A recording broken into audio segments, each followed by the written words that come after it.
The end is a mysterious place, desolate, and don't forget the endless void constantly beneath your feet. But how did such a world come to be, and how could it have such a weird history? There is a lot to unravel when it comes to the end. From being inspired by a floating world home to terrifying creatures, to a last-minute change 1 month before Minecraft's official release date. When exploring such a topic, one may be led down a rabbit hole where they will find themselves asking one question: is the end dimension even real? Well, join me as we explore the weird and perhaps unsettling history of Minecraft's end dimension.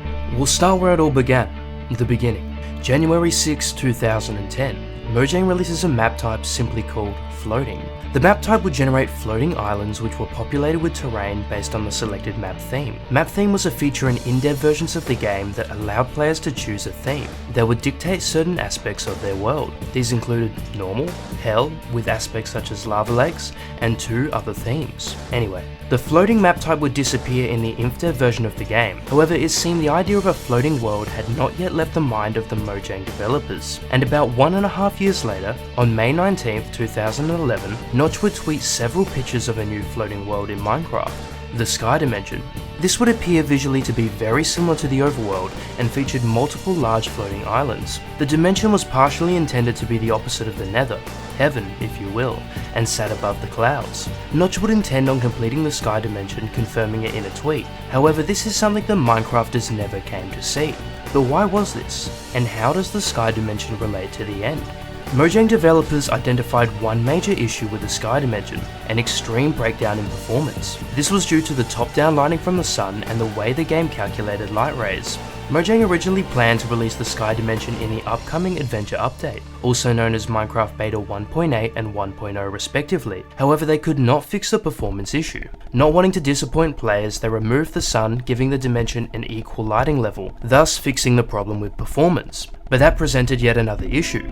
How could you have a Sky Dimension without the sun? Wednesday, July 27, 2011, a now deleted image is posted on the Minecraft subreddit of what we can only assume was the first iteration of the Enderman. A user leaves the comment, "Slenderman?"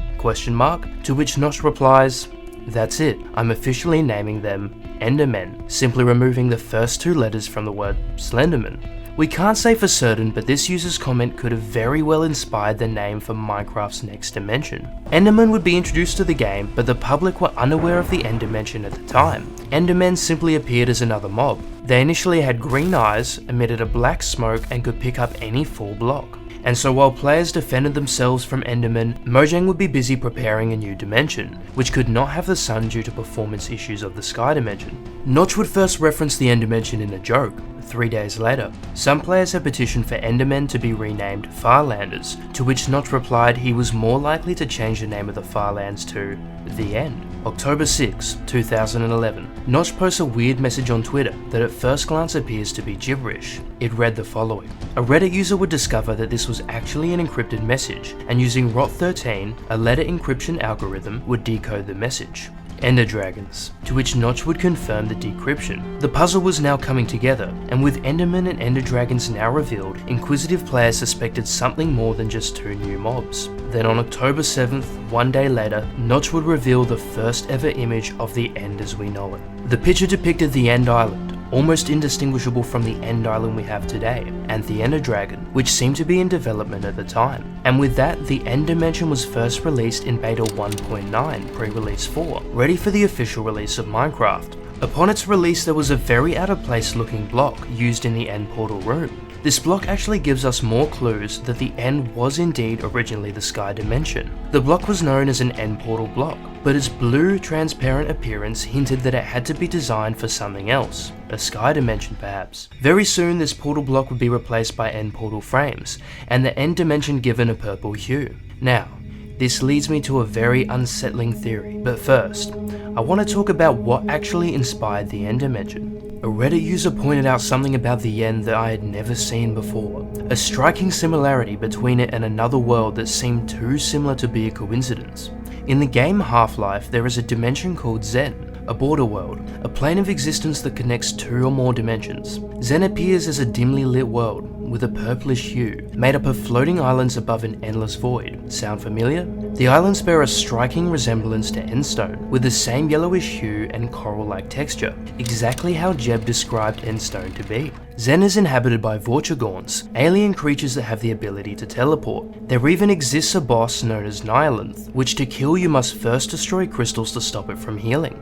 Now, all of this sounds very familiar, but the question is, could this actually be what inspired the end? Well, it's not only possible but likely. Notch was a fan of Valve games, even being awarded his own hat in TF2, known as Top Notch, so it is very possible he also played Half-Life. This question may remain open-ended for a while, but there are so many similarities that it surely brings to light a compelling case. Now here's where the story of the end gets even weirder, and perhaps slightly unsettling. Take a look at this image. A quick observation will tell you that you're looking at a Minecraft overworld, but something weird has happened to the colours. Well, what you're actually seeing is the Minecraft world through the eyes of an Enderman. That's right. These mysterious beings don't see the world like you and I, but rather a version of the world where all colours are inverted, almost as if the overworld was merely another realm of the end, and appeared like some sort of dream world. Okay, now, look at this image here. We have what appears to be a ground made of cobblestone covered with Endermen. You've likely figured it out by now, but what you're looking at is actually the end dimension, through the eyes of an Enderman. It would appear that Endstone is actually just an inverted cobblestone texture, but what does this all mean? Well, this leads us to the final unsettling theory about Minecraft's end dimension. So Endstone is merely an inverted cobblestone texture, but maybe there's more to this than meets the eye, or the Enderman's eye in this case. You see, when the sky dimension was first introduced, Notch said that it would probably be a dream world. This meant that you would have a certain chance of being dragged into the dream every time you slept through the night. Later you would gain the ability to access the dream world on purpose, likely meaning that the player would lucid dream in a sense. Of course, the sky dimension would end up being replaced with the end, but ask yourself the question, how would you describe the end? A dimly lit sky glowing with a purple hue, an endless void one step away, and a mythical dragon that seems unworldly. You wouldn't be wrong to assume these characteristics point to some kind of dream world. In our dreams we see things that seem just a bit different, out of place, unable to put our finger on them. The Endstone texture represents an odd parallel to the conscious world our eyes see every day. Even when viewed through the eyes of an Enderman, it doesn't appear exactly as cobblestone, due to its slight tint. And what does an Enderman see when it ventures to a world parallel to its own? A sort of dream world. So could it be that the end is really the dream world that the sky dimension was intended to be? It certainly is strange that Endstone has the texture that it does. I personally think of it as some porous coral-like substance, naturally occurring from unseen spores that float in the haze of the night. This is coming from a lead developer who created the very end dimension itself. Now maybe it was the case that Mojang simply ran out of time due to needing to scrap the sky dimension, and needing an Endstone texture fast, but I can't imagine it taking a long time to create one texture, especially considering they had still over a month until the end was officially released. And they still designed end portals in time, arguably one of the more detailed textures in the game. The end would sit dormant, largely unchanged for a period of 5 years. That was until 2016, when Java Edition 1.9 was released, massively overhauling the end. We would see the addition of end crystals on the main island, as well as the end islands and end cities. And interestingly, all of these additions stick with our dream world theory. Firstly, the end islands themselves are very reminiscent of the original sky dimension, which was intended to be a dream world. And of course, there is now a very odd plant, chorus fruit. Very often in dreams, we jump from one place to another, not knowing how we got there. Our memory is fuzzy, hazy. Chorus fruit teleports the player randomly upon consumption, and could leave you with this feeling of disorientation. And don't forget about the floating ships located in end cities, a sight that one would surely only see in a dream. And when we finally decide to leave this world shrouded in a permanent purple twilight, we awake, in our bed. Now, Mojang has even referred to the end as a nightmare themselves, and in a video titled The End, 10 Things You Probably Didn't Know, they reference the fact that they removed the sun from the sky dimension, and that it would help you sleep better. And so while the true intent of this weird and unsettling world may remain a mystery, I think there is an extremely compelling case to suggest that the end is indeed the dream world that Notch originally intended. The end is certainly a weird place, and definitely the most mysterious in the Minecraft universe.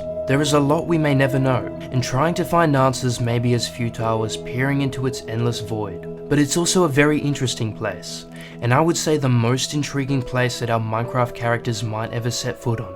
Like the moon, or a parallel universe, or perhaps a world that exists only in one's mind. There is a lot we don't know. So as our crops grow, the sun sets, and the Minecraft days go by, we can only imagine what mysteries of the end might unravel when we turn out the lights. Thank you for watching this video. I hope you found it entertaining. And if you're new, maybe hit that subscribe button. I'll see you in the next one. Take care.